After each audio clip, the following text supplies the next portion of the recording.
السلام علیکم ورحمۃ اللہ وبرکاتہ۔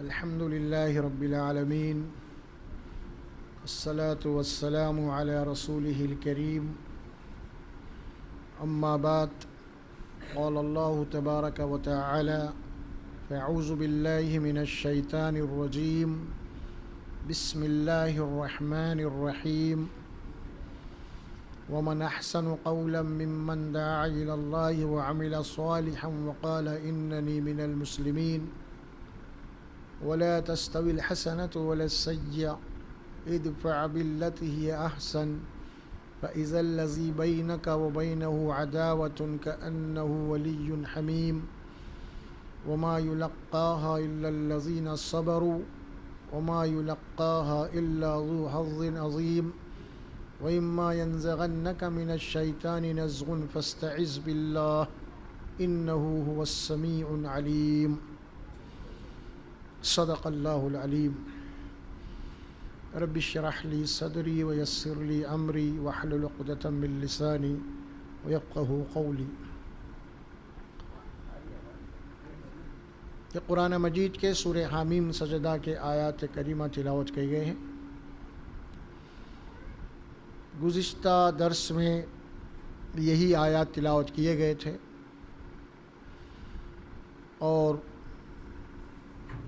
موضوع کے اعتبار سے اس کا جو عنوان رکھا گیا تھا کہ دعوت دین اور اس کا طریقہ کار، تو گویا کہ اس کا یہ دوسرا حصہ ہے۔ آج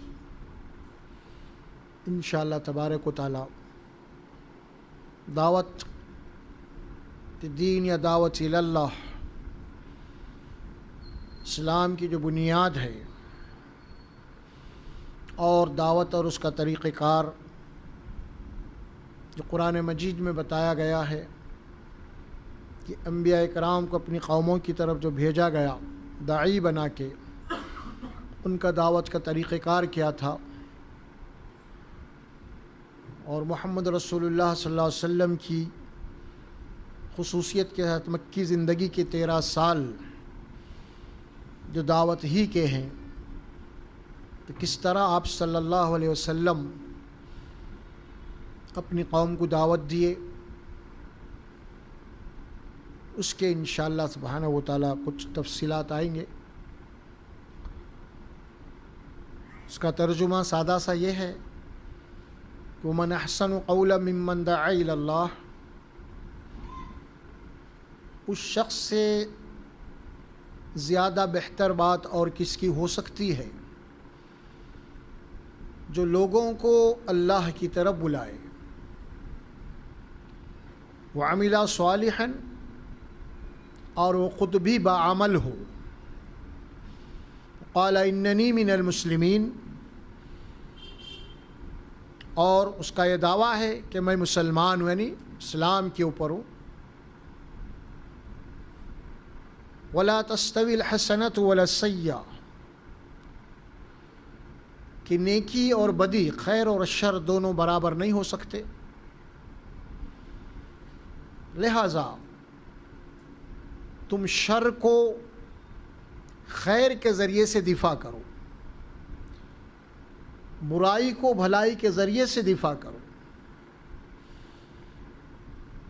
دشمنی کو دوستی کے ذریعے سے دفاع کرو، نفرتوں کو محبت کے ذریعے سے دفاع کرو۔ تو ہوگا کیا؟ اگر تم ایسا کرو گے تو اللہ تبارک و تعالی جو تمہارا مخالف ہے، جو تمہارا دشمن ہے، اللہ تبارک و تعالی اسے تمہارا جگری دوست بنا دے گا۔ جو کل تک تمہارا دشمن تھا وہ آج دوست بن جائے گا، جو کل تک تمہاری مخالفت کر رہا تھا اب وہ آپ کا حمایتی بن کے ٹھہر جائے گا، آپ کا سپورٹر بن جائے گا۔ اس کی پوری تصویر ہمیں مکی زندگی میں ملتی ہے۔ خاص طور پہ وہ پورے جتنے بھی رسول اللہ صلی اللہ علیہ وسلم کی مخالف یا دشمنی کی، اللہ کے نبی صلی اللہ علیہ وسلم کا یہ طریقہ قرآن کا جو بعمل، اس کی وجہ سے وہ سارے دشمنی ختم ہو گئی اور وہ سب کے سب اسلام میں داخل ہو گئے، اور وہ جو آپ کی مخالفت کرنے والے تھے بعد میں وہ آپ کے سپورٹر بن کے ٹھہر گئے، آپ کے حمایتی بن کے ٹھہر گئے۔ یہ بہت بڑا کارنامہ ہے۔ یہ اسلام کو افراد جو ملے ہیں زیادہ طور پہ وہ لوگ ملے ہیں جو اسلام کی مخالفت کرنے والے تھے۔ بہت کم تعداد میں ایسے لوگ ہیں جنہوں نے اسلام کی مخالفت نہیں کی، لیکن اکثریت جو ملی ہے اسلام کو وہ اسلام کی مخالفت کرنے والوں کی ہے۔ وہ پھر یہ مخالفت کرنے والے اسلام کے موافق کیوں بن گئے؟ وہ طریقہ کار کیا تھا دعوت کا؟ وہ حکمت عملی کیا تھی اسلام کی جو اللہ نے بتایا تھا اپنے نبی کو صلی اللہ علیہ وسلم؟ پوری قرآن میں ہے، نبی کی پوری زندگی ہے ہمارے سامنے ہے۔ اسی لیے دعوت دینے سے پہلے دعوت کا طریقہ کار کیا ہے وہ معلوم ہونا چاہیے۔ اسلام کی بات بتانے سے پہلے اسلام ہے کیا معلوم کرنا چاہیے۔ یہ نہیں کہ اسلام جناب علی کوئی مسائل کا دین ہے یا کچھ واعظ و نصیحت کا اس حد تک نہیں۔ اسلام کی جو اساس اور بنیاد ہے وہ تو توحید ہے، دعوت اللہ ہے، لیکن اس دعوت اللہ کو کس انداز میں پیش کرنا ہے، کیسے پیش کرنا ہے، وہ بہت ہی تفصیل کے ساتھ قرآن میں بتایا گیا ہے۔ پورے انبیاء کرام کا جو ذکر ہوا ہے ان انبیاء کرام کے طور و طریقوں کو بتایا گیا ہے قرآن میں۔ اسی لیے بہت ضروری ہے، کیونکہ آج کل حالات کچھ اس قسم کے بنے ہوئے ہیں کہ نیم حکیم قطرے جان تو نیم ملا قطرے ایمان بنا ہوا۔ دین کی کچھ شدھ بہت تھوڑی سی باتیں معلوم ہو گئے تو جناب علی اب وہ لے کے ایسے سمجھ رہا ہے کہ جناب علی پوچھو، اب اس کو طریقہ کاری نہیں معلوم بات بتانے کا۔ ہو کیا رہا ہے اس میں؟ تھوڑی بہت اس کا اگر اسلام کے تعلق سے اگر نرم گوشہ تھا اس کی گفتگو سے اور اسلام کی مخالفت میں آ گیا، اس کے غلط رویے کی وجہ سے، غلط طریقے کی وجہ سے۔ اسلام کی جو مخالفت تھی اس کے دل میں یا تھوڑا بہت نرم گوشہ جو تھا، یا کم از کم مخالفت تو نہیں تھا، اپنی جگہ انجان تھا، لیکن اسلام کو اس انداز میں جناب اپروچ کیا گیا کہ جناب علی بعد میں اسلام کا مخالف بن گیا۔ اس کی وجوہات کیا ہے؟ اسے جاننا اور سمجھنا بے حد ضروری ہے۔ اسی لیے جو پہلی بات میں نے بیان کی آپ کے سامنے، اسلام کو اکثریت وہ افراد ملے ہیں اسلام کو جنہوں نے ابتدائی دور میں اسلام کی مخالفت کی، نہ صرف مخالفت کی بلکہ اللہ کے نبی صلی اللہ علیہ وسلم کو قتل کرنے کا ارادہ بھی کیا۔ قرآن میں ہے، تاریخ اور احادیث کی کتابوں میں ہے۔ اللہ کے نبی صلی اللہ علیہ وسلم یہی وجہ ہے کہ آپ مکہ چھوڑ دی، غار سور میں 3 دن پناہ لیا، لیکن اس میں وہاں پہ کوئی ایسا طریقہ نہیں اختیار کیا جس کی وجہ سے کوئی ٹکراؤ پیدا ہو جائے، کوئی نزاع پیدا ہو جائے، نہیں، سلامتی کا راستہ آپ نے لیا۔ اور اس طرح مدینے میں جانے کے بعد بھی آپ کی مخالفت کی گئی، اور اسی مخالفت، اسی دشمنی کی بنا پہ سب سے پہلا جو معرکہ پیش ہوا وہ جنگ بدر کا تھا۔ اس کے بعد جنگ احد ہوئی جس میں مسلمانوں کو نقصان پہنچا۔ یہ ساری باتیں ہیں۔ اس کے بعد فتح مکہ ہوا، دوسرے بھی جنگیں ہوئی۔ پھر یہ سب ہونے کے بعد یہی وہ لوگ تھے جنہوں نے اللہ کے نبی صلی اللہ علیہ وسلم کو قتل کرنے کا پروگرام بنایا تھا، یہی وہ لوگ تھے جنہوں نے جنگ بدر چھڑی، یہی وہ لوگ تھے جنہوں نے جنگ احد چھڑی اور دوسری جنگیں چھڑی۔ لیکن بعد میں مسلمانوں کے اخلاق، اسلام کی حقانیت کیا ہے، وہی لوگ اسلام کے اندر داخل ہو گئے اسلام میں۔ تو اسلام جو ہے کوئی مسائل کا نام نہیں۔ اور پھر یہ ایک بات ذہن میں رکھیے آپ کہ دعوت اور یہ مسائل دونوں الگ چیزیں ہیں۔ دعوت سے مسائل کا کوئی تعلق نہیں ہے، دعوت الگ ہے، مسائل الگ ہے۔ ہم یہ کہہ سکتے ہیں کہ ایمان الگ ہے، مسائل الگ ہے، اسی لیے کہ اصل جو چیز ہے وہ دعوت ہے۔ وہ پورے انبیاء اکرام کو جو بھیجا گیا ہے وہ دعوت دائی بنا کے بھیجا گیا۔ اب ہم آپ کو شروع کرتے ہیں حضرت نوح علیہ السلام. نوح علیہ السلام کو اللہ نے اپنی قوم کی طرف بھیجا. چنانچہ سورہ عنکبوت میں آیت کریمہ ہے جسے 950 سال آپ قوم کے درمیان میں رہے. اپنی قوم کو سمجھایا, ہر طریقے سے سمجھایا, دن میں, رات میں, تنہائی میں, اجتماع میں, ہر جگہ سمجھایا. اور سمجھانے کا جو انداز تھا وہ بتا رہا ہے قرآن کا, وہ مخالفانہ انداز نہیں تھا. ایک آیت ہم پہلے پڑھتے ہیں سورہ ہود یا سورہ آراف میں, وَلَقَدْ أَرْسَلْنَا نُوحًا إِلَىٰ قَوْمِهِ فَقَالَ يَا قَوْمِ اعْبُدُوا اللَّهَ مَا لَكُم مِّنْ إِلَٰهٍ غَيْرُهُ.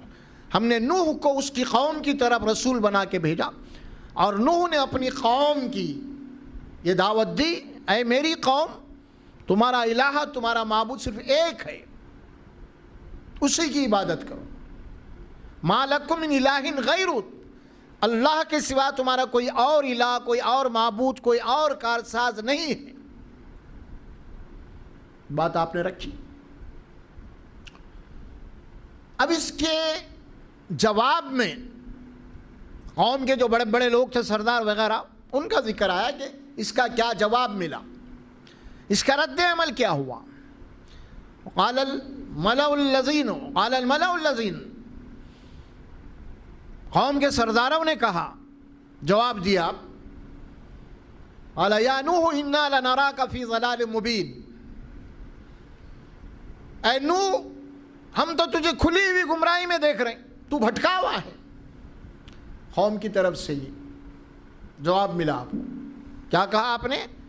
اے میری قوم, اللہ ہی کی عبادت کرو, وہی تمہارا معبود ہے, اس کے سوا اور نہیں ہے. اب اس کے جواب میں جو قوم کے سرداروں نے جو بات کہی, وہ یہ کہی کہ نوح علیہ السلام کو گمراہ قرار دے دیا گیا, تم بھٹکے ہوئے ہیں. یہ بات کیوں کہی گئی؟ اسی لیے کہی گئی کہ پورا ماحول جو ہے مشرکانہ تھا. اب ایسے ماحول میں ان کو جو بات مل رہی کہ اجنبی بات معلوم ہو رہی ان لوگوں کو. جب یہ اجنبی بات معلوم ہوئی تو انہوں نے یہ کہا کہ تو بھٹکا ہوا ہے, باپ دادا کے دین کو چھوڑ دیا, ایک نیا دن. اس اعتبار سے انہوں نے کہا, دیکھیے کوئی معمولی بات نہیں کہ نبی اللہ کی طرف سے مبعوث ہوا ہے, منصب رسالت پہ ہے, رب کائنات اس کا حامی اور ناصر ہے, اور وہ اس منصب پہ کھڑا ہوا ہے, اور قوم آپ کو گمراہی کا فتویٰ دے رہی ہے. ذرا بات غور کرنے کی بھی ہے یہاں پہ. نبی کو گمراہ کہنا کوئی معمولی جرم نہیں ہے. اب دیکھیں کہ داعی کا کردار کیا ہوتا ہے, طریقہ کار کیا ہے. اب نوح علیہ السلام کیا جواب دیے, اب یہ داعی کا کردار, دعوت کا طریقہ کار کیا ہے. ہو سکتا ہے یہ بھی کہہ سکتے تھے پیغمبر, میں گمراہ نہیں ہوں, تم گمراہ ہیں. دیکھا, تو یہ اگر بات کہتے تو اس میں ایک ٹکراؤ کی بات ہوتی, ایک بحث چھڑ جاتی, تو گمراہ میں گمراہ, تو کافر میں کافر, سمجھ میں آ رہا, یہ ٹھہر جاتی. حالانکہ پورا حق تھا آپ کو, اور اتنے گمراہ تھے, وہ شرک پہ تھے. جب نبی کو گمراہ کہہ رہے ہیں تو پیغمبر کا جواب کیا ہے؟ اب یہ ہے دعوت کا طریقہ کار. پیغمبر نے اپنی قوم کو اس کا یہ جواب دیا, قال یا قومی لیس بضلالۃ ولکنی رسول من رب العالمین. دیکھیے طریقہ کیا ہے. اے میری قوم,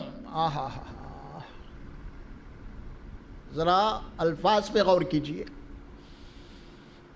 وہ قوم جو مشرک ہے, وہ قوم جو نبی کو گمراہ بول دی, لیکن اسی مشرک قوم کو نبی یہ کہہ رہا ہے کہ میری قوم, میرے لوگوں, اے میرے لوگوں.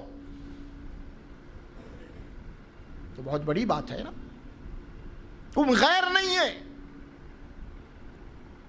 اس کے اندر ایک پیار ہے، ایک محبت ہے، ایک اپنائیت ہے. اعلیٰ یا قومی، اے میری قوم، اے میرے لوگوں. ہم کہتے ہیں کہ تو الگ ہے ہم الگ ہیں، ہم کہتے ہیں کہ انہیں غیر قوم کہا ہے. کہاں ہے غیر قوم؟ قوم ایک ہی ہے، قوم دو نہیں ہوتی. ہندوستان میں ہے تو ہندوستانی ہے، پوری قوم ایک ہی ہے. مسلم غیر مسلم کا فرق نہیں ہوتا اس میں، قوم کے اندر میں. فرمایا کہ اعلیٰ یا قومی، اے میری قوم. بہت بڑا حوصلہ ہے. جبکہ قوم نے آپ کو گمراہی کا فتویٰ دے دیا،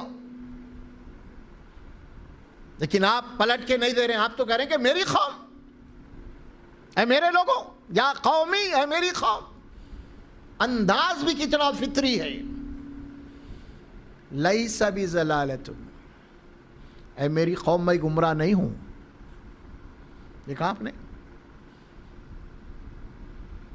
میں گمراہ نہیں ہوں. وَلَكِنِّي رَسُولٌ مِّن رَبِّ الْعَالَمِينَ، میں رب العالمین کی طرف سے تم تک اللہ کا پیغام پہنچانے کے لیے آیا ہوں.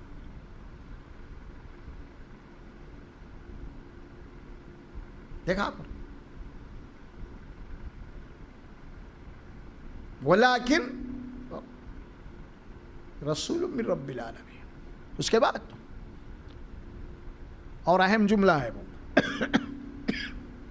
وَأَنصَحُ لَكُمْ، میری قوم میں تمہارا خیر خواہ ہوں. میں تمہارا ہمدرد ہوں. میں تمہاری مخالفت کرنے نہیں آیا. وَأَنصَحُ لَكُمْ، تمہارا ہمدرد ہوں، تمہارا خیر خواہ ہوں، تمہاری بھلائی چاہتا ہوں. پھر اُبَلِّغُكُمْ رِسَالَاتِ رَبِّي وَأَنصَحُ لَكُمْ، اور میرے ذمے ہے یہ کہ میں اللہ کی بات تم تک پہنچاؤں.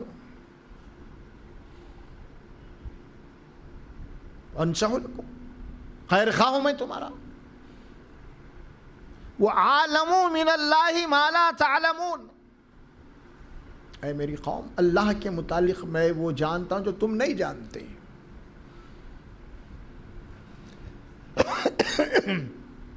آپ ذرا غور فرمائیے، رسول اللہ صلی اللہ علیہ وسلم کے وہ الفاظ میں جب قوم آپ کو تکلیف دی تھی، تو اس وقت اللہ کے نبی صلی اللہ علیہ وسلم سے دعا کی تھی، اے اللہ اس قوم کو معاف کر دے، یہ نہیں جانتی جس کی وجہ سے مجھے تکلیف دے رہے ہیں. حقیقت سے ناواقف ہے یہ قوم. دیکھیے آپ، دعوت کے منصب کے اوپر جو شخصیت کھڑی ہوئی ہے، قرآن اس کو ہائی لائٹ کر رہا ہے بار بار.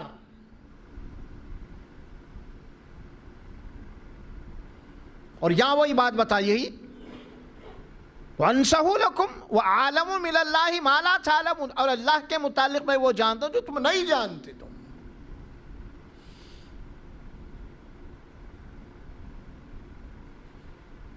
یہ تو دعوت ہوئی. کس قدر اس کے اندر ایک اپنائیت ہے. دعوت کے اندر سب سے پہلا جو کام کرنا ہے آپ کو، وہ ہے آپ جناب علی پہلے انسانوں سے روابط آپ کو مضبوط کرنا ہے، تعلقات بحال کرنا ہے، آپ کو قربت پیدا کرنا ہے. پھر دعوت کا کام کرنا ہے، پھر اس کا طریقہ کار بھی سیکھنا ہے.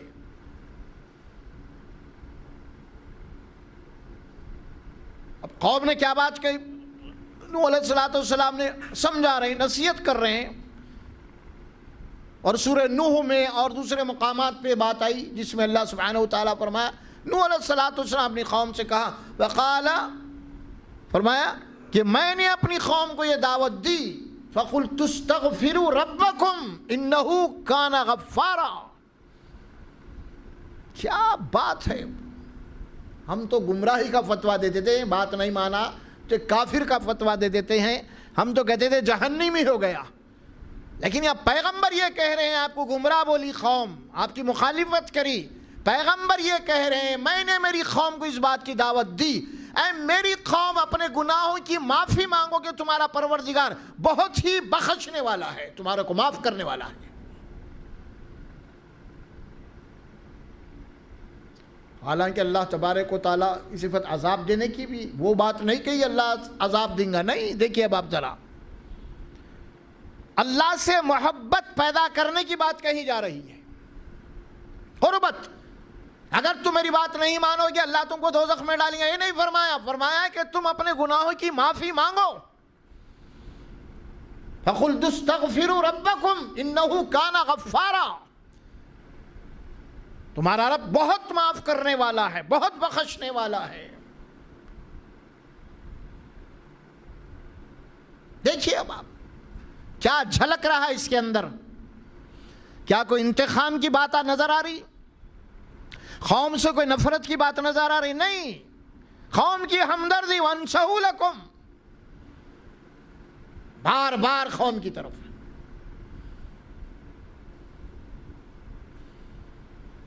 اور یہی باتیں ہیں جو قرآن مجید میں اللہ کے نبی صلی اللہ علیہ وسلم کی مطالبہ فرمایا فَلَعَلَّكَ بَاخِعُ نَفْسَكَ أَلَّا يُؤْمِنُ، فرمایا حَتَّى يَكُونَ، فرمایا کہ مومنون کے اس الفاظ آتے ہیں قرآن میں. فرمایا کیا آپ اپنے آپ کو ہلاکت میں ڈال لیں گے ان لوگوں کے پیچھے اس وجہ سے کہ ایمان نہیں لا رہے؟ یعنی اللہ کے نبی صلی اللہ علیہ وسلم اس قدر یعنی ان کے پیچھے لگے ہوئے ہیں کہ کسی طرح ایمان لا لیں گے. گالیاں بھی دے رہے ہو تو آپ جا کے ان سے مل رہے ہیں، آپ کو دیوانے بھی بولے تو آپ جا کے ان سے مل رہے ہیں، برابر مل رہے ہیں، تعلقات ختم نہیں کر رہے ہیں، نفرت کا ماحول پیدا نہیں ہونے نہیں دے رہے ہیں، نفرت کے بادلوں کو چھاٹ رہے ہیں. بار بار دائی نوح علیہ السلام نے قوم سے یہ بات کہی، رات دن میں نے اپنی قوم کو بلایا اور یہ بات کہی کہ اپنے رب سے معافی مانگو، بڑا بخشنے والا ہے، بڑا رحم کرنے والا ہے. اللہ سے محبت، اللہ سے تعلق، دعوت. وَلَا تَسْتَوِي الْحَسَنَةُ وَلَا السَّيِّئَةُ، اسی لیے آگے چل کے جو بات آئی وَمَا يُلَقَّاهَا إِلَّا الَّذِينَ صَبَرُوا، یہ دعوت کا جو کام ہے یہ صبر کرنے والوں کا کام ہے. یہ صبر صبر صبر نہیں ہے تو دعوت کا کام نہیں کرنا، نقصان ہوتا ہے اس سے. صبر، بار بار صبر کے آیات قرآن میں آتے ہیں.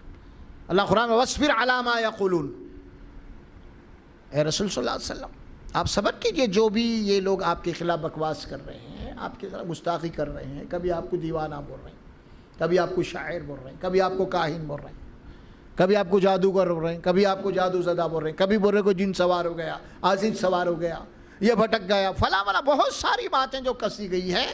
لیکن کبھی بھی رسول اللہ صلی اللہ علیہ وسلم نے بطور حملے کے جو ہے نا کو جواب نہیں دیا. ساری باتوں کو وَاصْبِرْ عَلَىٰ مَا يَقُولُونَ، صبر کیجیے جو بھی کہتے ہیں. وَاحْجُرْهُمْ حَجْرًا جَمِيلًا، ذرا آپ کنارہ کش ہو جائیے، تھوڑا سا مہلت دے دو ان کو. حجراً جمیلا، اچھے انداز میں، پیار بھرے انداز میں ان کو ذرا سا آپ چھوڑ دیجئے. آپ کیونکہ پھر مل رہی ہیں صبح اٹھ کے، پھر بات تو پہنچنی ہے. یہ نبی کا جو کردار قرآن میں بیان کیا جا رہا ہے. فَلَعَلَّكَ بَاخِعٌ نَفْسَكَ، کیا اپنے آپ کو ہلاک کر دیں گے آپ اس دعوت میں؟ یعنی آپ اتنا دعوت کے بوجھ میں اتنا آگے بڑھ رہے ہیں، یعنی جو ذمہ داری اس سے کہیں زیادہ جناب گھٹ رہے ہیں آپ. اللہ کے نبی صلی اللہ علیہ وسلم مثال دے کے سمجھائیں گے تمہاری اور میری بالکل مثال ایسی ہے گویا کہ تم گڑھے دوزخ کے گڑھے کے کنارے کھڑے، تم دوزخ کی آگ میں گرنا چاہ رہے، ایک ایک کو کمر پکڑ کے میں کھینچ رہا ہوں،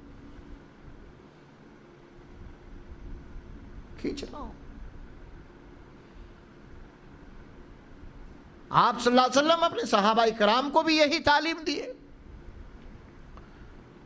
پھر ادھر بھی آپ دیکھیں ہوں گے کہ ابراہیم علیہ السلام کو اللہ نے نبی بنایا، تو وہاں پہ بھی اپنے والد کو جو بات آپ نے کہی، انداز کیا تھا بات کرنے کا، دیکھو آپ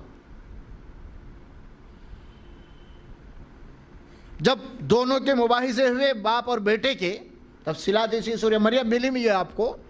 پھر اس کے بعد باپ جو ہے آپ سے ناراض ہو گئے آزر، اور آپ کو گھر سے نکال دیا۔ لَئِن لَّمْ تَنْتَهِ لَأَرْجُمَنَّكَ وَاهْجُرْنِ مَلِيًّا، اے ابراہیم اگر تو اپنے عقیدے سے باز نہیں آیا اور اپنے پلٹ کے باپ دادا کے دن پہ واپس نہیں آیا، میں تجھے گھر سے دھکے دے کے نکالوں گا۔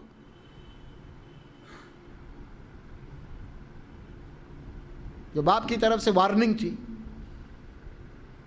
بت پرست تھا باپ، وَاهْجُرْنِ مَلِيًّا۔ اب بیٹے کا جواب سنو آپ، باپ نے کیا کہا؟ مار کے نکالو، سنسار کر دوں گا۔ اب بیٹے ابراہیم علیہ السلام کیا جواب دے رہے ہیں؟ وہ بھی وہی ہے قرآن میں، وَاهْجُرْنِ مَلِيًّا، قال سلام علیک، ابا جان آپ تو سلامتی ہو، میں جاتا ہوں، آپ کو ضرورت نہیں ہے بھگا نکال دینے کی، میں خود جاتا ہوں۔ قال سلام علیک ساستغفر لک ربی انہ کان بی حفیہ۔ دیکھو آپ باپ کا جو انداز تھا جواب دینے کا، ابراہیم علیہ السلام وہ طریقہ نہیں اپنایا یہاں پہ۔ آپ بھی کہہ سکتے تھے اے بجان آپ ہکال رہے ہیں، لیکن آپ دوزخ میں جائیں گے، آپ پھر آپ آگ میں جلیں گے، آپ تباہ ہو جائیں گے، آپ برباد ہو جائیں گے۔ آپ یہ نہیں کہا، جدا ہو رہے باپ سے، الفاظ سلامتی کا ہے، جدا ہونے کا طریقہ سلامتی کا ہے، سلام علیک، میں آپ کے لیے اپنے رب سے مغفرت طلب کروں گا، دعا کروں گا آپ کے لیے۔ دیکھا آپ نے، ذرا سا بھی دل میں کوئی بات نہیں، میل نہیں پیدا ہوا، مخالفت نہیں پیدا ہوئی۔ دائی جو ہوتا ہے قوم کا ہمدرد ہوتا ہے،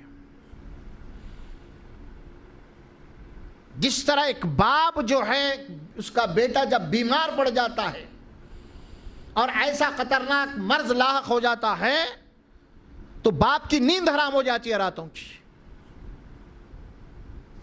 نیند حرام ہو جاتی ہے۔ کیوں؟ باپ ہے، ہمدرد ہے۔ یہی کیفیت ایک داعی کی قوم کے تعلق سے ہونا، تڑپ اس کے اندر ایک تڑپ، وہ اگر تڑپ ہے دل سے نکلی ہی بات دل میں اترتی ہے، واضح و بیان نہیں۔ جب کچھ تقریر سیکھ لیا، کچھ کر لیا، کچھ بولنا ہے، کچھ فلانا نہیں، اندر سے بات، تڑپ جسے کہتے ہیں آپ، ایک باپ کی جو تڑپ ہوتی ہے اپنے بیٹے کے لیے، راتوں کی نیند حرام ہو جاتی ہے اس کی۔ اور یہی پیغمبروں کا معاملہ تھا، راتوں کو اٹھ رہے اپنی قوم کے لیے دعا کر رہے ہیں، اے اللہ قوم کو ہدایت دے۔ راتوں کو اٹھ کے کیا ہے، کیا دعا کر رہے ہیں؟ اللہ نے موسیٰ علیہ السلام کو حکم دیا کہ فرعون کے پاس جاؤ، ہمارے پیغام لے کے جاؤ۔ تو سب سے پہلے حضرت موسیٰ علیہ السلام نے اللہ سے یہ دعا مانگی، رب اشرح لی صدری، اے اللہ میرے سینے کو کھول دے تاکہ میں بات کر سکوں وہاں جا کے۔ دیکھا آپ نے کیا بات ہوئی؟ مطلب کیا سینے کو کھول دے؟ یعنی اے اللہ ایسی بات جو دل سے نکلے دل میں اتر جائے۔ رب اشرح لی صدری ویسر لی امری، اور جس کام کے اوپر تو مجھے مامور کیا اس کام کو آسان کر دے مجھے کرنے کے لیے۔ ویفقہوا قولی،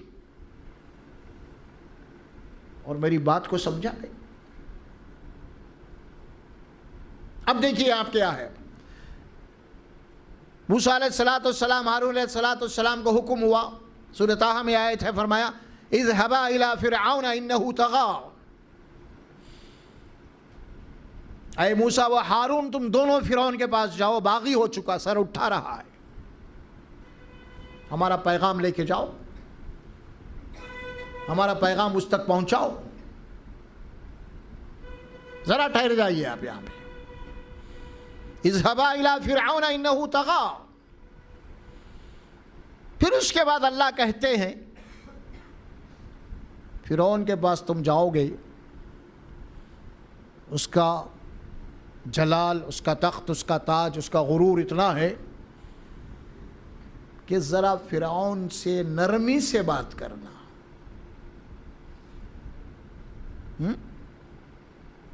فرعون سے نرمی سے بات کرنا، فَقُولَا لَهُ قَوْلًا لَيِّنًا، اے موسیٰ ذرا فرعون سے نرمی سے بات کرنا۔ اللہ تو بولا جاؤ، پہلے باغی ہو گیا، پھر اللہ خود بول رہے ہیں ذرا فرعون سے ذرا نرمی سے بات کرنا۔ کیا معنی مفہوم نکلتا ہے یہاں پہ؟ کیا نعوذ باللہ اللہ کو بھی کچھ خطرہ ہو گیا ہے کیا فرعون سے؟ اگر وہ غضبناک ہو جائیں گے تو پھر میرے سے مقابل آؤں گا، پریشانی، ایسی بات ہے کیا؟ پھر یہ اللہ کیوں کہہ رہا ہے کہ نرمی سے بات کرنا؟ وجہ کیا ہے؟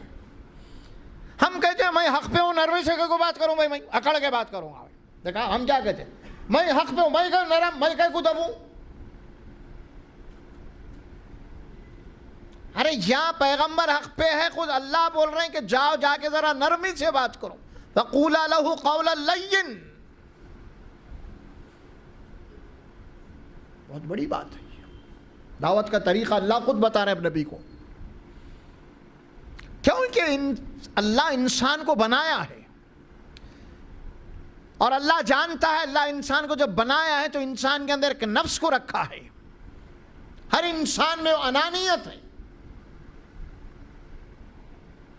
تو یہاں جو بات بولی جا رہی ہے نرم گفتگو سے مراد یہ ہے کہ تم اس کے نفس کے اوپر ہاتھ نہیں رکھنا،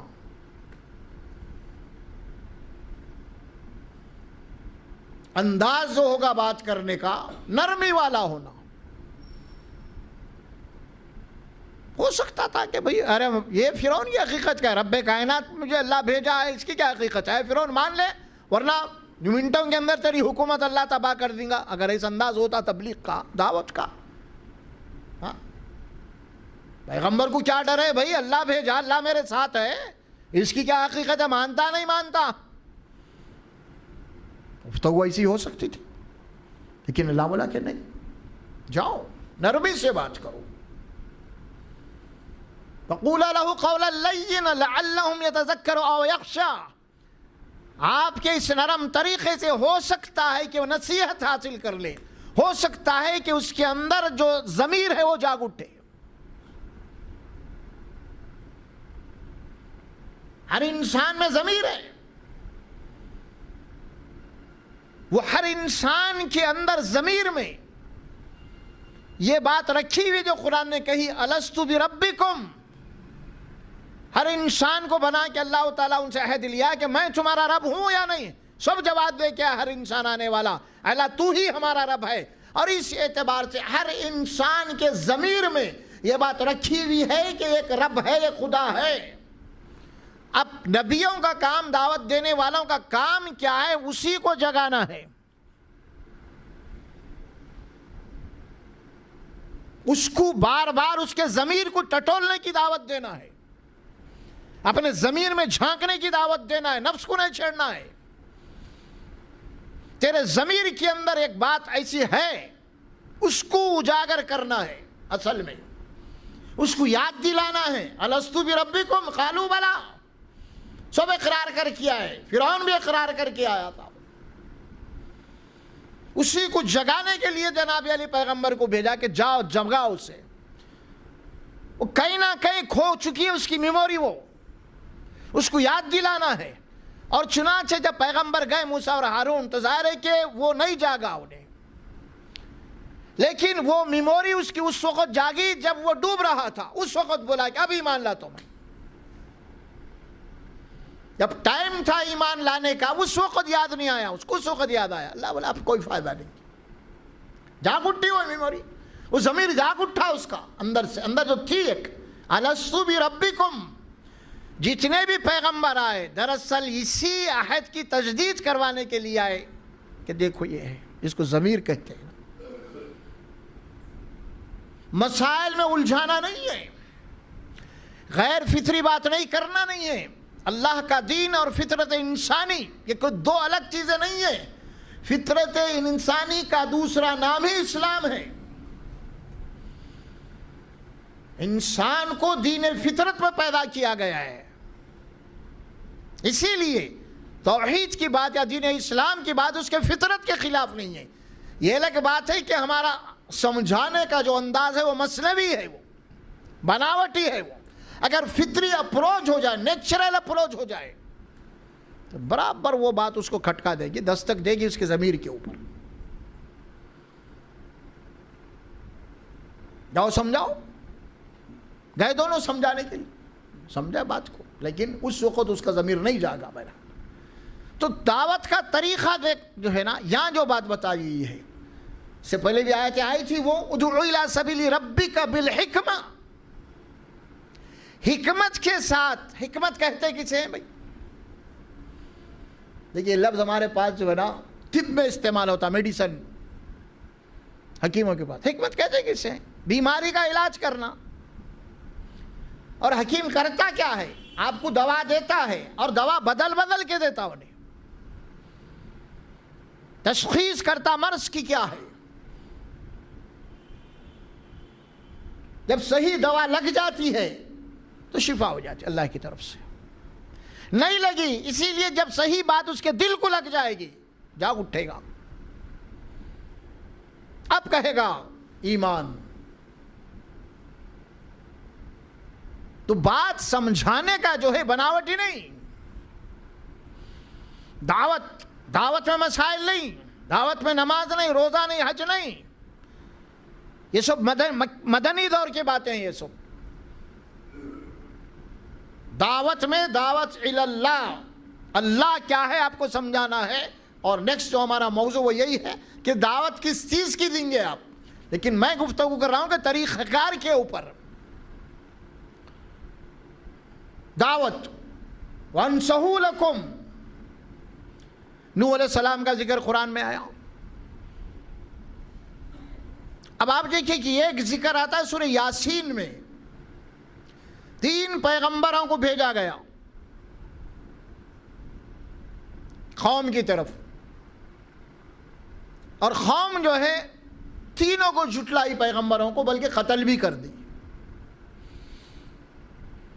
2 تو قتل ہو گئے، تیسرے پیغمبر ایک آئے تھے جو قوم کو دعوت دے رہے تھے، قوم ان کو جنا جھٹلا رہی تھی. تو یہ ایک شخص جو ہے دیہاتی تھا جس کا ذکر سورہ یاسین میں آتا ہے، جب اس کے کان میں یہ بات پڑی اس کے بعد ضمیر جاگ اٹھا اس کا فوری، اور وہ بھاگتے ہوئے آیا. الفاظ آتے ہیں قرآن میں وَجَاءَ أَقْصَى الْمَدِينَةِ رَجُلٌ يَسْعَىٰ، وہ دوڑتے ہوئے آیا اس دیہات کی طرف سے، اس نبی کی طرف جو قوم سے جھگڑ رہی تھی، قوم جھٹلا رہی تھی قوم. تو اس وقت اس شخص نے کہا تم جھٹلا رہے ہو نبی کو، سنو میں ایمان لے آتا ہوں اس پہ. انی آمنت بربکم فاسمعون، انی آمنت بربکم فاسمعون. ذرا الفاظ غورنا قرآن کے، یعنی اس کے اندر کتنی نیچرل بات، فطری بات کہی گئی ہے. کیا کہا؟ قوم جو پیغمبر کو جھٹلا رہی تھی اور یہ شخص بولا میں ایمان لاتا ہوں. الفاظ کیا ہے؟ انی آمنت بربکم. جو قوم جھٹلا رہی تھی انہی کو جو نبی علی دلیل میں بنایا کہ میں تمہارے رب کے اوپر ایمان لاتا ہوں. ذرا غور کر لو. ارے تم کسے جھٹلا؟ اپنے رب کو جھٹلا رہی تم، جو تم کو پیدا کیا اسے جھٹلا رہی تم.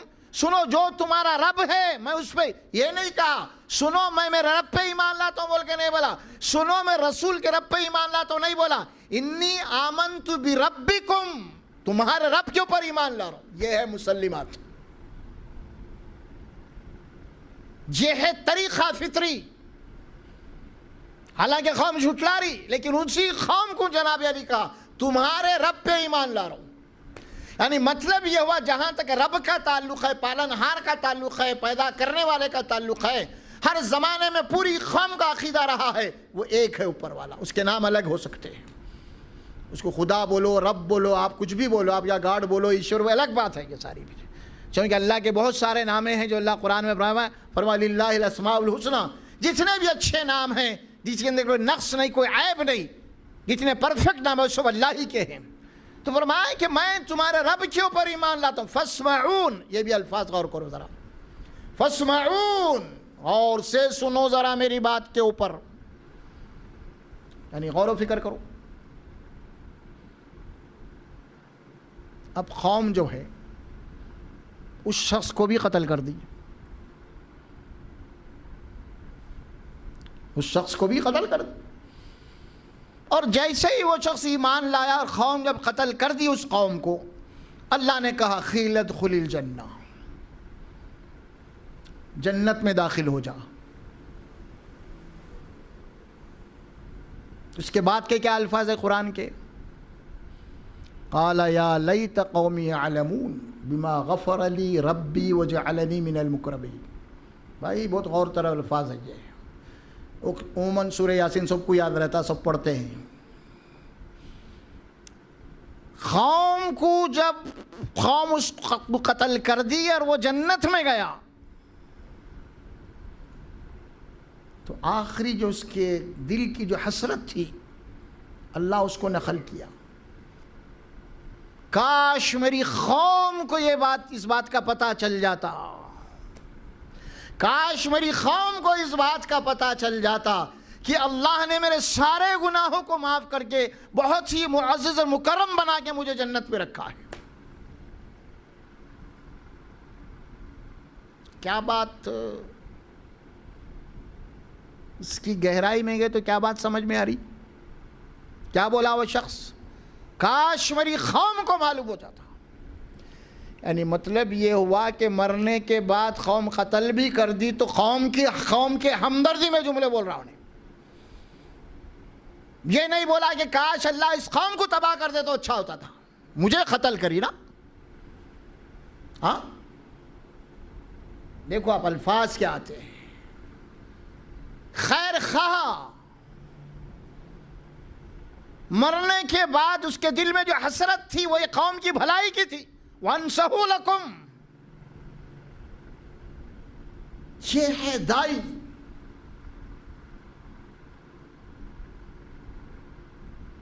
یہ مخالف کتنی ہی تکلیف کیوں نہ پہنچائے،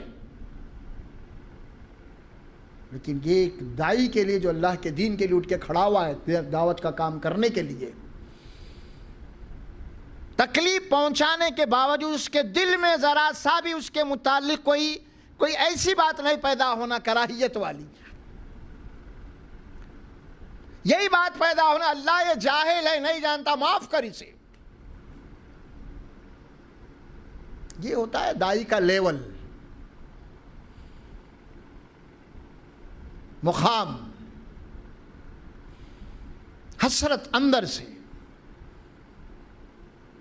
قرآن میں ہے سورہ یاسین ہم پڑھتے ہیں اکثر. یا تو ہمارے پاس آپس میں نفرتیں ہیں، دین کی دعوت دینے والے، دین کا پرچار کرنے والے یہ نفرتوں کے ماحولوں میں پل رہے ہیں.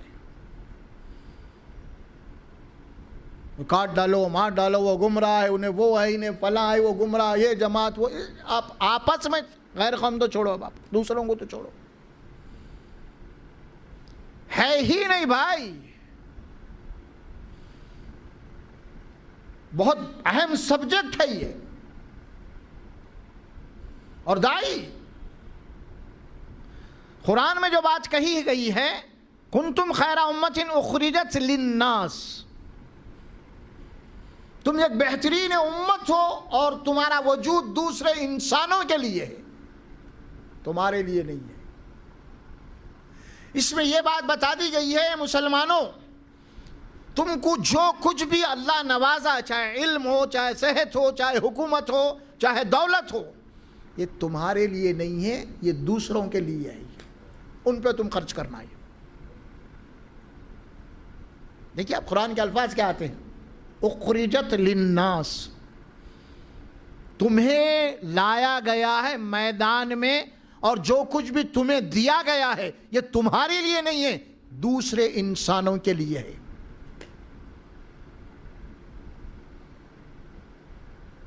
اب اس میں دعوت سے ایک جڑا ہوا عمل تو لازمی ہے، وہ یہی ہے، دعوت سے جڑا ہوا جو عمل ایک لازمی ہے، ایک داعی کے لیے ضروری ہے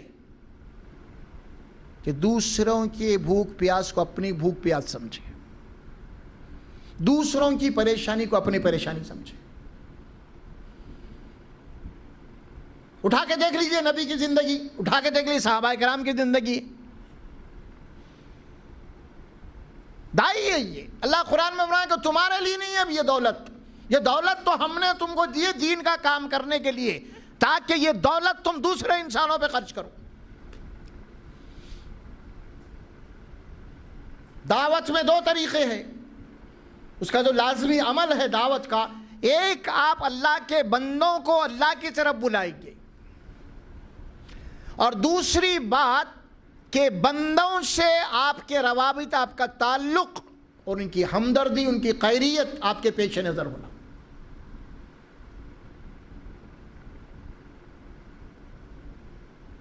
قرآن میں اٹھا کے دیکھ لیجیے، بار بار مکی زندگی کی جو آیات آتی ہیں اس میں یہی ہے، دعوت اور خدمت خلق۔ دعوت، یتیموں کو کھانا کھلاؤ، یہ لوگ یتیموں کو دھتکار دیتے ہیں، جھڑکی دے دیتے ہیں۔ اللہ کے نبی کو فرمایا، اما الیتیم فلا تنہر، یتیم کو جھڑکو مت، یتیم کو دھکے مت دیو۔ یہ کھانا کھلانے کی طرف لوگوں کو ترغیب نہیں دلاتے، الٹا لوگوں کا مال کھا جاتے ہیں۔ تو دائی یہ دونوں ہیں، ادھر دعوت اور ادھر انسانی مسائل سے پوری واقفیت، دلچسپی۔ ایسا نہیں ہو سکتا ایک دعوت دینے والا دین کا کام کر رہا ہے لیکن انسانوں کے مسائل سے اس کو کوئی لینا دینا نہیں ہے، نہیں، یہ نہیں ہے اسلام۔ مکی زندگی اٹھا کے دیکھ لیجیے آپ، اللہ کے نبی صلی اللہ علیہ وسلم کی جب آپ کو پہلے وحی ملی تو آپ گھبراتے ہوئے اپنے گھر میں آ گئے۔ حضرت خدیجہ رضی اللہ تعالیٰ نے کیا، اور آ کے فوری کہنے لگے کہ زمیلونی زمیلونی، میرے اوپر چادر اڑا دو، چادر اڑا دو۔ اب پسینہ آیا، اب ایک گھبراہٹ کی کیفیت ہے۔ حدیث کی کتاب میں آتا ہے کہ آپ نے کہا کہ مجھے کچھ خطرہ محسوس ہو رہا ہے، ڈر رہے ہیں۔ جب یہ الفاظ حضرت خدیجہ رضی اللہ تعالیٰ نے سنا آپ کے زبان سے تو کیا بات کہی، اللہ آپ کو ضائع نہیں کرے گا، اللہ آپ کو، جناب علی آپ کو ضائع نہیں کرے گا، ہلاک نہیں کرے گا۔ کیوں؟ اسی لیے کہ آپ بیواؤں کی مدد کرتے ہیں، یتیموں کی مدد کرتے ہیں، آپ ہمیشہ انسانوں کی ہمدردی میں رہتے ہیں، آپ اسی لیے اللہ آپ کو ضائع نہیں کرے گا۔ دیکھا آپ نے، یہ ہے یہاں تو دعوت دینے والے تو دعوت کے نام سے دعوت سینٹراں ہیں، یہ دعوت سینٹراں نہیں ہے بلکہ یہ کھاؤ سینٹراں ہیں۔ الٹا ایک دائی ہے، ایک دائی کے لیے ضروری ہے، عام نارمل لوگوں کو آپ چھوڑ دیے، اس سے بحث نہیں اٹھتے، لیکن ایک دائی جو اس کام کو لے کے اٹھا ہے وہ اپنے گھر کے اندر کوئی سی اسٹاک نہیں کر سکتا، اسی لیے نہیں کر سکتا اگر کوئی بھوکا پیاسا ضرورت مند ہے، ایک دائی کے لیے ضرور اس تک پہنچے، اس کے ذریعے سے وہ غذا پہنچائے۔ دائی کے لیے نہیں، قطعی دائی کی اجازت نہیں ہے، وہ اپنے ضروریات زندگی کیا وہ دیکھ لے، باقی جمع کرنا، اسٹور کرنا، بچا کے رکھنا، یہ کرنا، بلڈنگاں بنانا، کاراں کرنا، لگژری زندگی گزارنا، یہ دائی کے لیے ممنوع ہے، نارمل لوگوں کے لیے ممنوع نہیں ہے، عام انسانوں کے لیے ممنوع نہیں ہے۔ لیکن ایک کام کر کے جو اٹھا ہے، اس کام کو لے کے جو اٹھا ہے، اللہ فرماتے کہ نہیں، تمہارا جو ورک ہے اس کا اجر تو ہمارے پاس بہت بڑا ہے. یہ خاص بات ہے بھئی. اب دعوت کیا دیں گے آپ لوگوں کو؟ غربت کے اوپر کیا تقریر کریں گے؟ مسکینوں کے اوپر کیا بات کریں گے؟ بھوک پیاس پہ کیا بات کریں گے آپ؟ ہاں، آپ کے ماحول میں، آپ کے معاشرے میں، آپ کے پڑوسوں میں، آپ کے رشتہ داروں میں بھوکے ہے، پیاسے ہے، ننگے ہے، ہاں، رہنے کو گھر نہیں ہے، تعلیم کے لوگوں نہیں ہے. اگر آپ کے پاس اسٹاک پڑا ہوا ہے، آپ کے پاس کاراں پڑے ہوئے، آپ کے پاس فلاں ہیں، اس کے بعد آپ اسٹیج پہ بیٹھ کے تقریر کر رہے ہیں، تو آپ کی تقریر بناوٹی ہے. یہ ہو ہی نہیں سکتا. دائی کے لیے ارے بہت بولتا ہے یارو، جاؤ جا کے دیکھو کتنا پڑا ہوا ہے گھر میں. ہاں، رشتہ داراں ترس رہے ہیں اس کے جناب علی کے پہ پلٹ کے نہیں دیکھا انہیں. کئی کے واز کئی کا بیان ہے، چھوڑو ایسے مولوی کو بولتا. تو ایسے دعوت کا کام کرنے والے اسلام کی طرف لوگوں کو بلانے کی بجائے یصدون عن السبیل اللہ، بلکہ اسلام میں آنے والوں کے لیے رکاوٹ بن جاتے ہیں. ہاں، صحابہ اکرام کی شان میں جو قرآن کہتا ہے یؤثرون علی انفسہم ولو کان بہم خصاصہ، یہ صحابہ کی شان ہے. اللہ فرماتے یہ بھوکے رہنے کے باوجود یہ دوسروں کی پریشانیوں کا اپنے اوپر ترجیح دیتے ہیں. مشہور واقعہ ہے جنگ بدر کے قیدیوں کا. جنگ بدر جو چھڑی تھی، مسلمان کو قتل کرنے ہی آئے تھے نا یہ لوگ، ہار گئے، شکست کھا گئے، اور وہ کچھ کم 70 جو ہے ان کے لوگ گرفتار ہو گئے. کتنے؟ 70 گرفتار کر کے مدینے میں لا لیے. جس طرح آج کے زمانے میں جیسا جیلاں ولاں تو تھے نہیں وہاں پہ. اب یہ جنگی قیدی تھے اس زمانے کے. اللہ کے نبی صلی اللہ علیہ وسلم نے ان کے متعلق جو طریقہ اپنایا، کیونکہ جیل خانہ تو ہے ہی نہیں کوئی، اب لہذا انصار صحابی جو مسلمان جو تھے ان کو ایک دو قیدیاں جو ہے نا دے دیے کہ بھائی یہ تمہارے نگرانی میں رہنا، تمہارے گھر میں رہنا. کیا فرمایا؟ یہ قیدی ہے جو ہم کو قتل کرنے آئے تھے، نبوت کا چراغ گل کرنے آئے تھے. یہ 2 قیدی میں آپ کو دے رہا ہوں، آپ ان کے گھر میں رکھیے، ان کی نگرانی کیجئے اور ان کے ساتھ اچھے سے اچھا سلوک کرنا. تو تاریخ میں کچھ ایسی باتیں ہمیں ملتی ہیں. ایک صحابی کو دیے، وہ بھی ذرا غریب آدمی تھے، اور جب رات کے کھانے کا وقت آ گیا تو کھانا اتنا تھا کہ اگر گھر والے کھائے تو قیدی نہیں کھا سکتے، وہ بھوکے رہ جائیں گے، وہ بھوکے رہ جائیں گے. تو انہوں نے طریقہ یہ اپنایا، گھر میں بچوں کا آیا، بچوں کو سلا دو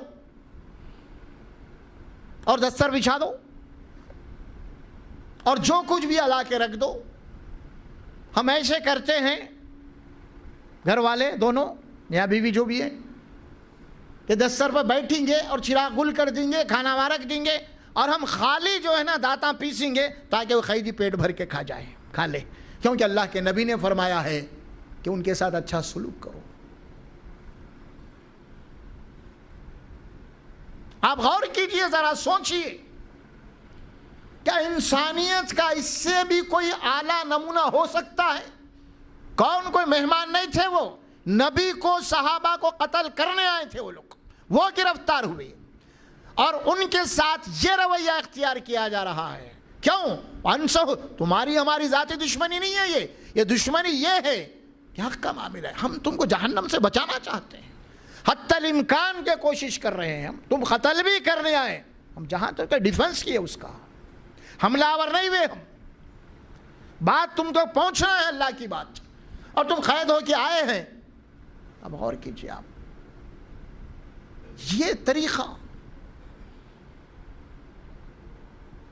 ہم بولتے تھے کہتے ارے تو دشمن ہے، یہ تو قتل کرنے آیا تھا. دیکھیے آپ، کوئی معمولی بات نہیں ہے میرے بھائی. دین انسانیت ہے اسلام. انسانیت کا اس سے زیادہ نمونہ دنیا کی کوئی قوم نے پیش کر سکی، نہیں کر سکی. اور آج ہماری حالت کیا ہے؟ کیوں مسلمان جوتے کھا رہا، کیوں مسلمان پس رہا، کیوں مسلمان کٹ رہا؟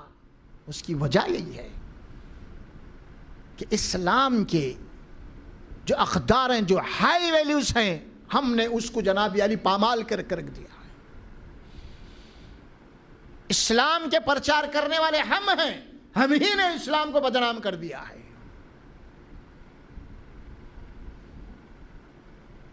آپس میں ہی دشمنیاں ہیں، کلمہ کو بھائیوں میں دشمنیاں ہیں، کلمہ گوئی کو کافر کے فتوے دیے جا رہے ہیں مسائل کی بنیاد بنا کے۔ پھر اب بتائیے،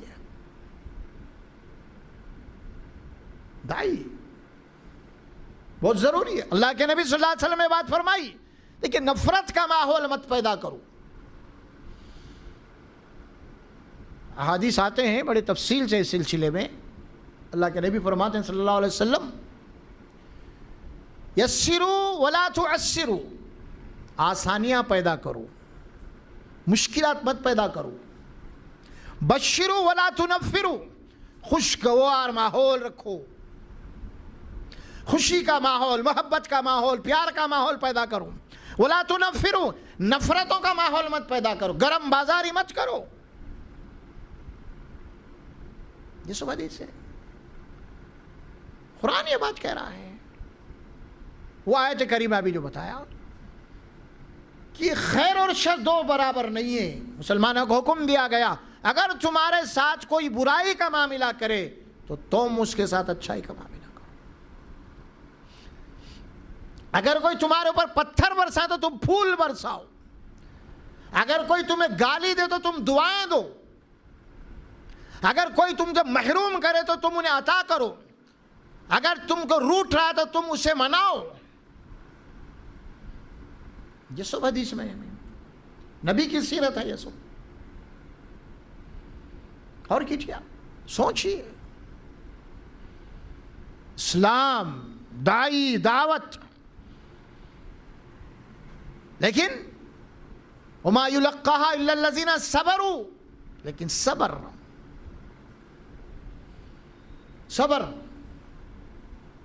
تو ہے ہی نہیں اپنے پاس آج۔ خاص طور پہ اگر ہم جائزہ لیں ہماری کمیونٹی کا، ہمارے پاس صبر اور تحمل نہیں ہے آج، جذباتی ہیں ہم آج۔ اور جو قوم جذباتی ہو جاتی وہ قوم اندھی ہو جاتی ہے، پھر ظاہر ہے کہ اس کا نتیجہ دیکھ رہے ہیں آپ۔ ہوش میں آؤ، ہوش ہے نہیں۔ سب سے پہلے تو آج ہم اپنے منصب سے دور ہیں، ہمیں معلوم ہی نہیں ہے مسلمان کیوں ہیں آخر، ہمیں معلوم ہی نہیں کہ ہماری ڈیوٹی کیا ہے، ہمارے فرائض کیا ہے، ہمیں معلوم ہی نہیں ہے کہ وہ غیر مسلم ہیں تو انہیں غیر مسلم کیوں ہیں آخر، میں مسلمان کیوں ہوں آخر، میرے پاس قرآن ہے اس کے بعد قرآن کیوں نہیں ہے آخر، میرے پاس قرآن ہے تو میں کیا کروں آخر، میرا فرض کیا ہے، کیا میں رکھ لے کے بیٹھوں یا اس کی روشنی دوسروں کو بھی دوں؟ ہے ہی نہیں۔ صبر، والکاظمین الغیظ والعافین عن الناس واللہ یحب الصابرین واللہ یحب المحسنین، جو غصے کو پی جاتے ہیں اور لوگوں کی زیادتیوں کو معاف کر دیتے ہیں، اللہ ایسے اچھے کام کرنے والوں سے محبت کرتا ہے۔ جذبات نہیں ہے، سنجیدہ، کسی بھی مسئلے کو اس کے بہت ٹھنڈے طریقے سے اس کا جناب جائزہ لینا، کول، جتنے بھی خرابیاں، جتنے بھی دوریاں، جتنے بھی نفرتیں پیدا ہوتے ہیں وہ جذبات اور غصے سے ہوتے ہیں۔ اسی لیے قرآن نے کہا کہ والکاظمین الغیظ، غصے کو پی جاؤ، غصے کو پینے والے، صبر کرنے والے، پھر والعافین عن الناس، لوگوں کی زیادتیوں کو معاف کرنے والے، نظر انداز کرنے والے، ٹیک اٹ ایزی، لڑائی جھگڑے سے کچھ ہونے والا نہیں ہے۔ پھر بھائی جیسے آج ہم دین سے محروم ہیں تو دنیا سے بھی محروم ہیں۔ دنیا کی کون سی چیز ہمارے پاس ہے؟ کیا ہے؟ کوئی سائنس، کوئی ٹیکنالوجی، کوئی طاقت، کوئی قوت، تاکہ دنیا کی قوت سے دوسری قوم کو ہم جناب علی کچھ ڈرا سکیں. ہے کچھ بھی نہیں ہے, کہیں کے بھی نہیں ہے بھائی, نہ دین کے ہے نہ دنیا کے ہے, نہ دنیا کی دولت ہے نہ دین کی دولت ہے, کچھ بھی نہیں ہے. پھر کس غرے میں ہم ہیں کر رہے ہیں آخر. ہاں, جو قوم کے پاس طاقت اور قوت ہے وہ قوم ہوش سے کام لے رہی, وہ قوم سنجیدہ ہے, اگر آپ ان کو گالی بھی دے تو پھر بھی صبر کر لے رہی, وہ طاقتور قوم. ہمارے پاس تو کچھ بھی نہیں ہے, کچھ بھی نہیں ہے. پھر کیسا؟ ہم تو آپس میں کٹ کے مر رہے ہیں آج,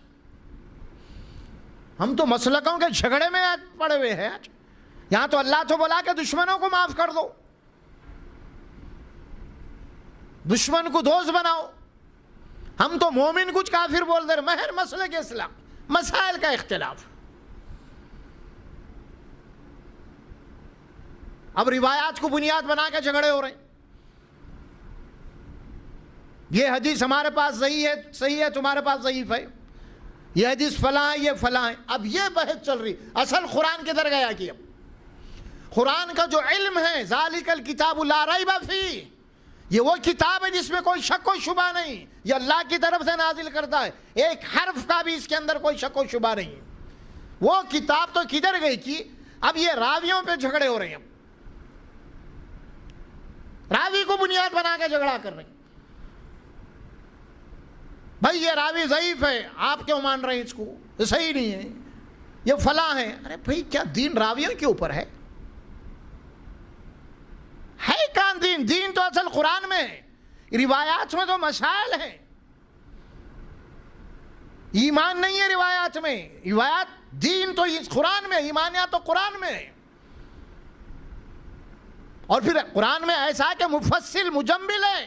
ایمانیات کہتے کسے ہیں, اللہ کون ہے, آخرت کیا ہے, قیامت کیا ہے, نبیاں کیا ہے, فرشتے کیا ہے, کتابیں کیا ہے, یہ سب قرآن میں تفصیل سے ہے.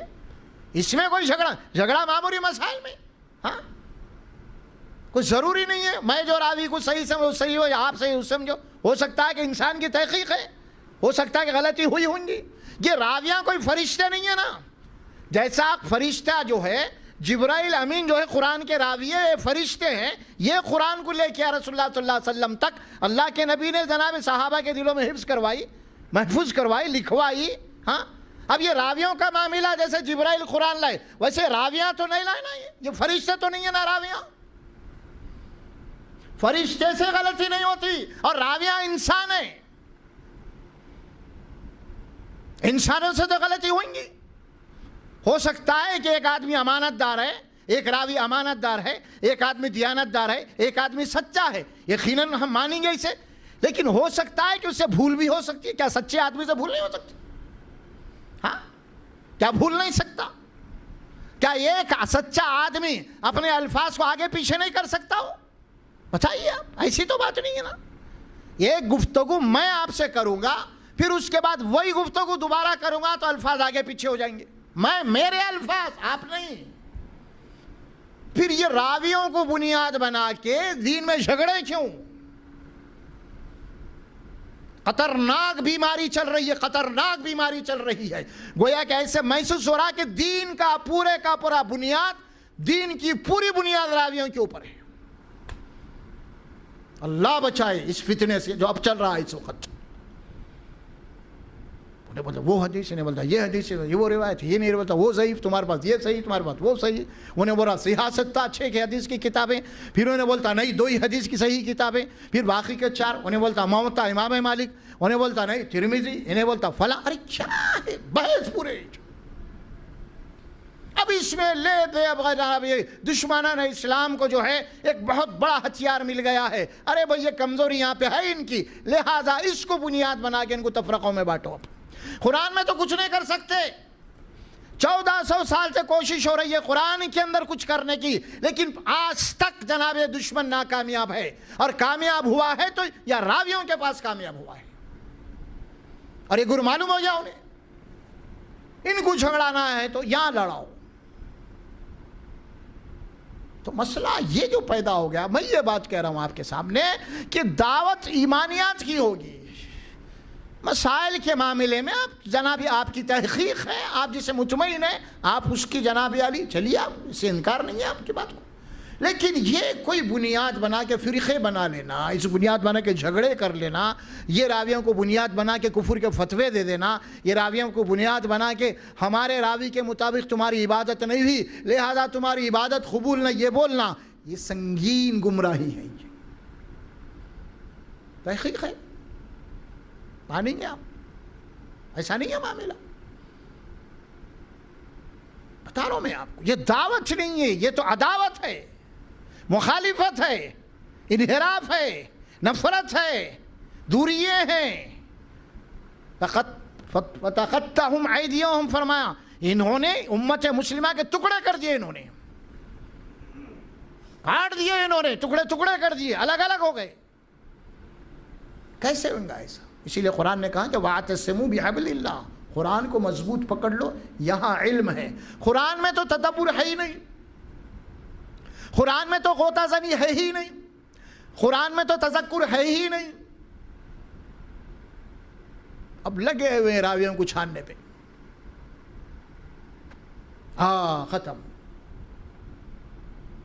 ٹھیک ہے, وہ بھی ایک فن ہے اسلام میں سچائی کو جاننے کا, لیکن اس کے یہ معنی نہیں, ایک نہیں ہے میدان میں, کئی ہے اس کے اندر. اختلاف ہو سکتا ہے, اختلاف رہے گا اس معاملے میں, تحقیق میں اختلاف ہو سکتا ہے. کئی سائنٹیفک اصول ہے, کئی سائنٹسٹ ہے تحقیق کیے, ان کے اندر بھی اختلاف ہے. بس اختلاف ہے, تحقیق ہوگی جہاں پہ اختلاف ہوگا نا. دیکھو ایسی بات تو نہیں ہے, ایک ہی کتاب ہے جس میں اختلاف نہیں, وہ ہے قرآن جو فرشتے کے ذریعے سے نازل ہوا, جبرائیل امین. وما ينطق عن الهوى, اپنی خواہش نفس سے نہیں بولتا محمد صلی اللہ علیہ وسلم, ان هو الا وحی یوحی. یہ تو وہی ہے جو فرشتہ لے کے آ رہا ہے. اور کیسے لے کے آ رہا؟ علی قلبک باذن اللہ, محمد رسول اللہ صلی اللہ علیہ وسلم کے قلب مبارک کے اندر قرآن کا نزول ہو رہا ہے, قرآن کا نزول ہو رہا ہے, معمولی بات نہیں. اسی لیے محمد رسول اللہ صلی اللہ علیہ وسلم سب سے پہلے قرآن کے حافظ ہیں. پہلے آپ کے سینے میں قرآن کو محفوظ کر دیا گیا, پھر بعد میں صحابہ. قرآن نے یہ بات کہی سورہ اعلیٰ کے اندر, آپ پڑھ لیجئے. قرآن میں اللہ فرماتے ہیں سَنُقْرِئُكَ فَلَا تَنْسَى, اے محمد صلی اللہ علیہ وسلم قرآن کو ہم پڑھوا دیں گے, اور ہم قرآن کو پڑھوا دینے کے بعد آپ بھول ہی نہیں سکتے. ہو گئی بات ختم. اللہ گارنٹی دے دیا, ہم آپ کو قرآن پڑھائیں گے, اور ہم قرآن پڑھا دینے کے بعد آپ بھولنے کا سوال ہی نہیں ہے. اللہ گارنٹی لے لیا, یہ قرآن ہے. اسی لیے دنیا کی کوئی کتاب بھی اس انداز میں نہ تو لکھی گئی ہے نہ اس انداز میں پڑھی گئی ہے. وہ کیا ہے؟ ذالک الکتاب لا ریب, جو کتاب آپ پڑھ رہے ہیں اس میں شک نہیں ہے. کوئی دنیا کی کتاب ہے کیا؟ کوئی ایسی لکھی ہوئی کتاب ہے دنیا میں؟ کوئی شک نہیں, بلکہ شروع ہو رہی کوئی کتاب. قرآن کا اعجاز ہے اپنی جگہ. اسی لیے دعوت جو ہوگی اس کا طریقہ کار قرآن میں ہے پورا. دعوت میں جو اصول بتائے گئے ہیں وہ آپ کو ہے. آئی بات آپ کے انبیاء اکرام کے کچھ واقعات, اللہ کے نبی صلی اللہ علیہ وسلم کی زندگی کے کچھ واقعات آ گئے آپ کے سامنے, اور وہ مرد مومن جو تھا جنت میں داخل گیا اللہ سبحانہ, اس کا واقعہ بتا دیا اللہ سبحانہ. یعنی دعوت میں انتہا سے زیادہ آخری حد تک آپ کسی کے ہمدرد ہو جانا. دعوت میں اگر دعوت دینے کے سلسلے میں آپ اپنے حق سے محروم بھی ہوتے ہیں تو آپ اپنے حق کو چھوڑ دینا. یہ دعوت یہ دعوی کا بڑا مقام ہوتا ہے. چھوڑ دینا اپنے حق کو, چھوڑا نہیں. کیا صرف بات بول رہا ہوں میں, چھوڑا نہیں. صحابہ کرام مکہ وطن چھوڑ دیے, گھراں چھوڑ دیے, کھیت باڑی چھوڑے نہیں چھوڑے, کہیں کے لیے چھوڑے؟ دعوت. چلو امن, لڑائی جھگڑا نہیں, فساد نہیں, خون خرابہ نہیں, لڑائی نہیں چاہتے ہم اپنی ہر چیز کو اس دعوت کے لیے چھوڑ کے چلے جائیں گے. چھوڑ کے چلے گئے, اور چلے جانے کے بعد اللہ تعالیٰ باعزت ان کو پھر لایا. نہیں اس کو اگر پکڑ کے بیٹھ جاتے تو لڑتے بھیڑتے کیا ہوتا نہیں معلوم. ہم نے خاص طور پہ دعوت کا دینے والا داعی وہ کھا کے مسنڈا نہیں ہونا، وہ نہیں، عیش و عشرت کی زندگی نہیں اس کے لیے، راتوں کی نیند اس کے لیے بے چین ہو جانا ہے. بھائی بات، یا ایھا المزمل قم اللیل الا قلیلا، اے نبی اٹھ جائیے، رات کو آپ ٹھہر جائیے، آدھی رات سے کم یا آدھی رات سے زیادہ. ایک آپ کا کام ہے نبی، آپ کو کام کرنا ہے. ورتل القرآن علیہ ترتیلا، اور رات کو اٹھو، معمول بنا لو اور قرآن کی تلاوت کرو، رک ٹھہر کے. اللہ کا کلام ہے، غوطہ زن ہو جائیے قرآن میں، تدبر کیجئے. قرآن اللہ کا کلام ہے، آپ کا ہتھیار ہے قرآن دعوت کا. ورتل القرآن ترتیلا انا سنلقی علیک قولا ثقیلا. محمد صلی اللہ علیہ وسلم، ہم آپ کے اوپر ایک بہت بھاری ذمہ داری ڈالنے والے کام کی، اور یہی کام تھا دعوت کا کام. یہاں کہاں ہے؟ یہاں تو خالی گننے میں ہے، پن دعوت تو دعوت سینٹراں والے سمجھ میں آ رہا، کھاوا سینٹراں والے گننے میں ہے. یہاں میں سے جہاں، وہاں میں سے جہاں، ہمارا اکاؤنٹ نمبر یہ ہے، ہمارا وہ ہے، ہمارا فلاں ہے، ہمارا یتیم خانہ چل رہا، ہمارا وہ چل رہا، ہمارا یہ چل رہا، ہم فلاں ہے. یہ تو ہے ہی نہیں. سوچو آپ، دعوت کا کام کرنے والوں کے پیغمبروں کے جناب قرآن میں الفاظ آتے، کیا الفاظ ہے؟ ما اسألک علیہ من اجر ان اجری الا علی اللہ. میں دین کا کام کر کے، دعوت کا کام کر کے تم سے کوئی بدلہ نہیں چاہتا، اس کا مجھے اس کا کریڈٹ نہیں چاہیے. میرے یہ کام کا بدلہ تم دے ہی نہیں سکتے تو اللہ کے پاس ہے. بلکہ میرے پاس جو کچھ ہے وہ میرا نہیں ہے، قوم کا ہے. یہ قوم کا ہے، قوم کا. تب جا کے قوم آپ کے پاس آئے گی، کیونکہ معلوم ہے آپ کو، قوم کو، کہ بھئی یہ آدمی وہ ہے جو دوسروں سے محبت کرنے والا ہے، آدھا پیٹ کھا کے کھلاتا ہے آدمی، لوگوں کے دکھ درد میں آتا ہے آدمی. اگر یہ نہیں ہے تو پھر اسلام کی خوبی اس میں نہیں ہے.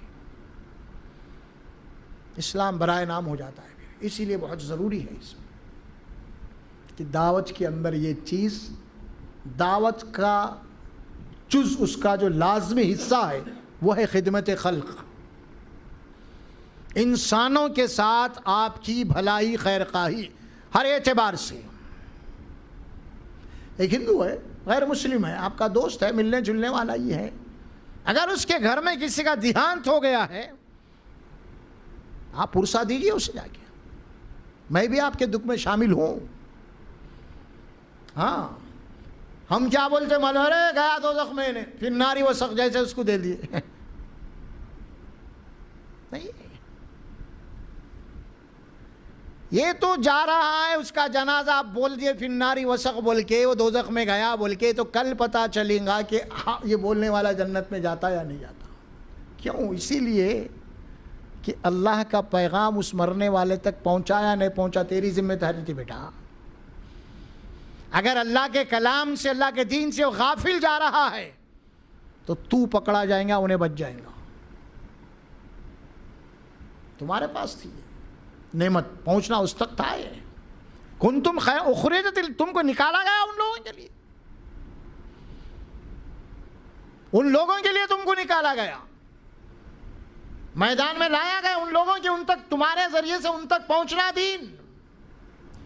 ان کے پاس قرآن نہیں ہے، ان کے پاس رسول نہیں ہے، تمہارا کام ہے. رسول تمہارے نہیں ہے، پورے انسانوں کے. قرآن تمہاری نہیں ہے، پورے انسانوں کی ہے.